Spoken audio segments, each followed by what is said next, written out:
आज से 3 साल पहले मैं 10वीं क्लास के सेकंड टर्म के इम्तिहान दे रही थी। उस दिन हमारा आखिरी पेपर था। हम पेपर से जल्दी फ्री हो गए थे तो हमें एक शैतानी सूझी कि हम मरियम का बॉयफ्रेंड देखने जाते हैं।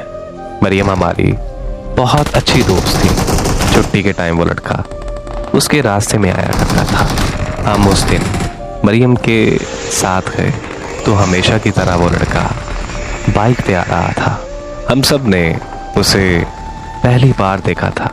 उसके साथ उसका कज़न भी था, लेकिन मैंने सिर्फ उसके बॉयफ्रेंड को ही देखा था।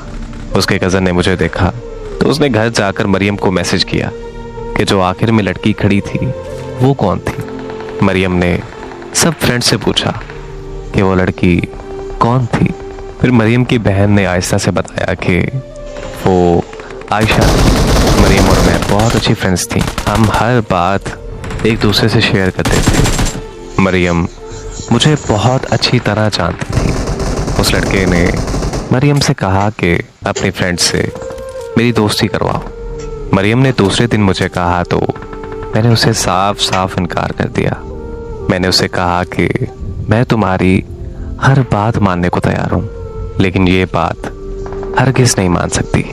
मगर वो लड़का मुसलसल मरियम के पीछे पड़ा रहा कि उसे कहो एक बार मुझसे बात कर ले, लेकिन मैंने उसे हर बार इनकार कर दिया क्योंकि ना हमारे घर का ये माहौल था और ना मैंने कभी सोचा था किसी लड़के के बारे में। एक दिन मैं मरियम के घर गई तो मरियम ने अपनी कसम देकर उस लड़के से मेरी बात करवाई। मरियम की कसम की वजह से मैंने उससे बात की। मैंने बस उस लड़के से सलाम किया, उसके अलावा मैंने उससे कोई बात नहीं की। फिर उसने मरियम से मेरा नंबर मांगा। मेरे पास अपना फ़ोन नहीं था। मैं अपने चाचू से फ़ोन लेकर अपनी फ्रेंड से बात किया करती थी। फिर मैंने उसी नंबर से उससे बात की। बात करते करते मुझे कब उसकी आदत हो गई मुझे पता ही नहीं चला। मुझे उससे बेहद मोहब्बत हो गई। मेरी ज़िंदगी में वो पहला लड़का था जिससे मैंने इतनी मोहब्बत की। वो मेरा बहुत ख्याल रखता था, हर बात मानता था मेरी। यकीन जाने कि मुझे उससे बेइंतहा मोहब्बत हो गई थी और शायद वो भी मुझसे मोहब्बत करता था। मेरी सारी फ्रेंड्स को पता था हमारी मोहब्बत के बारे में। एक दिन हम सब फ्रेंड्स एक साथ बैठी थीं तो मेरी एक फ्रेंड ने बोला कि उस लड़के को हम दूसरे नंबर से तंग करते हैं। मैंने अपनी दोस्त को कहा नहीं, मुझे भरोसा है अपने प्यार पर। लेकिन फिर सबके इसरार पर मैं उसकी बात मान गई। लेकिन मुझे अपने प्यार पर पूरा भरोसा था। मुझे पूरा भरोसा था कि वो सिर्फ मुझसे ही बात करता है। मेरी फ्रेंड ने उसे मैसेज किया, हेलो जान।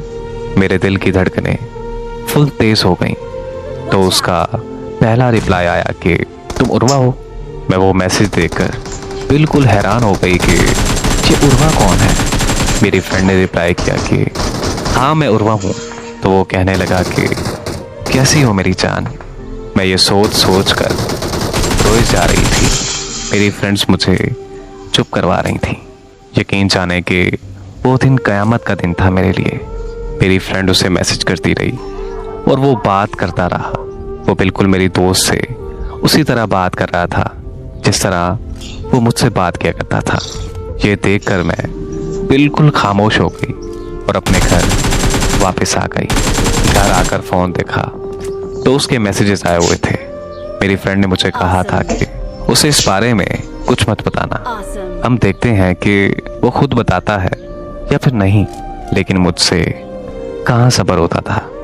मैंने थोड़ी देर बाद उसे बता दिया और उसे कहा कि आइंदा के बाद मुझसे बात मत करना। वो कहता रहा कि मैंने मजाक किया था, मैंने ये जानना था कि वो आपकी फ्रेंड है ना। लेकिन मैंने उसे कोई जवाब नहीं दिया और उसी दिन अपना फ़ोन सेल कर दिया। और फिर मैं देखते ही देखते बहुत ज़्यादा बीमार पड़ गई। बहुत ज़्यादा रोती थी मैं। मेरे घर वाले मेरी वजह से बहुत ज़्यादा परेशान थे। मुझ पर यह आलम था कि मैं मरने की हद तक पहुंच गई थी। लेकिन मुझे बहुत अफसोस हुआ कि उसने मेरा हाल तक ना पूछा। मुझे उसकी बातें, उसकी खाई हुई कसमें बहुत याद आती थीं, और जो उसने मुझसे वादे किए थे वो भी मुझे बहुत याद आते थे। मैंने उसे अपना सब कुछ मान लिया था। मैंने ये कभी नहीं सोचा था कि हम दोनों एक दूसरे से दूर हो जाएंगे। मुझे ऐसा लगता था कि जैसे मेरा सब कुछ ख़त्म हो गया हो, जैसे मेरी ज़िंदगी की गाड़ी रुक गई हो। फिर मेरे चाचू ने मुझे एक फ़ोन ले दिया। उन्हें लगता था कि मैं इसी वजह से खामोश रहती हूँ। मैंने अपनी व्हाट्सएप आईडी बनाई और उसका नंबर मेरे पास पहले से ही सेव था। उसको पता चल गया था कि मैंने फ़ोन ले लिया है। हम दोनों बस एक दूसरे के स्टेटस देखा करते थे, बात तो हम बिल्कुल नहीं करते थे। वो डेली उस लड़की के लिए स्टेटस लगाता था जिस लड़की से वो बात करता था। मैं उसके स्टेटस देखकर रोती रहती थी, लेकिन मैं उससे कोई शिकायत नहीं करती थी, न उससे कुछ कहती थी। एक दिन उसका स्टेटस देखकर गुस्से से मैसेज किया मैंने, तो आगे से जवाब आया कि आपको क्या मसला। मुझे सब कहते थे कि उसे ब्लॉक कर दो, लेकिन मुझ में उसे ब्लॉक करने की हिम्मत नहीं थी। फिर कुछ माह के बाद हमारी एक बार फिर से बात होने लगी। वो फिर से मुझसे प्यार भरी बातें करने लगा। मुझे एक बार फिर से उसकी आदत हो गई। मैं उससे शादी की हद तक सीरियस थी। फिर उसने मुझे मिलने का कहा। मैं किसी न किसी तरीके से उससे मिलने चली गई। वहाँ मैंने उससे उसका फ़ोन मांगा। उसके मोबाइल में मैंने कुछ लड़कियों की तस्वीर देखी जिस लड़की के लिए उसने मुझे पहले छोड़ा था। मैंने उसका नंबर भी देखा। वो बहुत बार मुझे कहता रहा कि ऐसा कुछ भी नहीं है, लेकिन इस बार मैं सब कुछ अपनी आंखों से देख चुकी थी। और फिर वही हमारी आखिरी मुलाकात थी। घर जाकर मैंने उसे मैसेज किया कि आपने बिल्कुल भी अच्छा नहीं किया मेरे साथ। आप जानते भी थे कि मैं आपको कितना पसंद करती थी, लेकिन अपनी गलती मानने की बजाय मुझे उसने ब्लॉक कर दिया। फिर 4 माह के बाद उसने मुझे अनब्लॉक किया और उसने मुझे मैसेज किया। अब ये आलम है कि वो जितनी बार भी मैसेज करे, मुझ पर उसकी किसी बात का भी असर नहीं होता, और ना ही मुझे अब उसकी कोई परवाह है।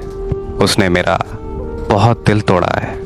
अब मैंने ये सोचकर अपनी ज़िंदगी शुरू की है कि इंसान किसी के लिए मर नहीं जाता। मैंने अब अपना सब कुछ अपने अल्लाह पे छोड़ दिया है, और शायद अल्लाह पाक की इसी में कोई बेहतरी हो। बस मुझे अब ज़िंदगी में एक सबक मिल गया है कि मैंने अब ज़िंदगी में कभी भी किसी से मोहब्बत नहीं करनी।